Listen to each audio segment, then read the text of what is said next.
Et nous avons vu cela. Jésus a manifesté la sagesse. Il n'a pas forcé ces choses.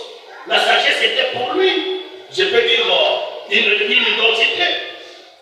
C'était quelque chose qu'on avait déjà programmé. C'était quelque chose qu'on avait déjà programmé. Donc lorsqu'il est venu, vu que la terre avait déjà enregistré des choses qui étaient dites sur lui.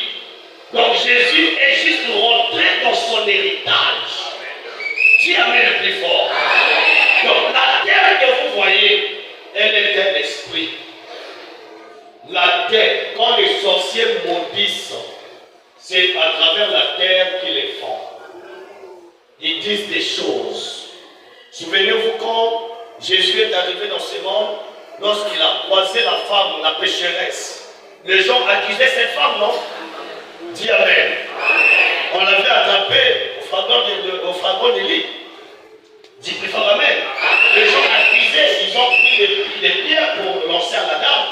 Mais qu'est-ce que Jésus faisait?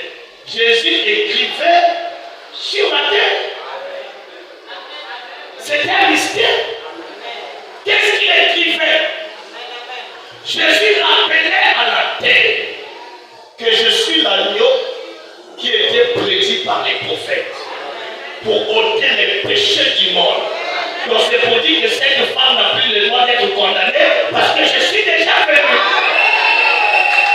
C'est ce qu'il écrivait sur la terre. Alléluia. Quand les gens parlaient du mal de cette dame, Jésus écrivait cela. Il rappelait à la terre. C'est au sujet de moi que cette parole avait été écrite. Je suis l'agneau de Dieu qui ôte le péché du monde.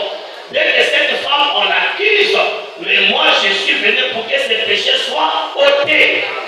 C'est où il dit, il lance un défi au peuple, il dit, il faut qu'il accuse celui qui n'a pas de péché.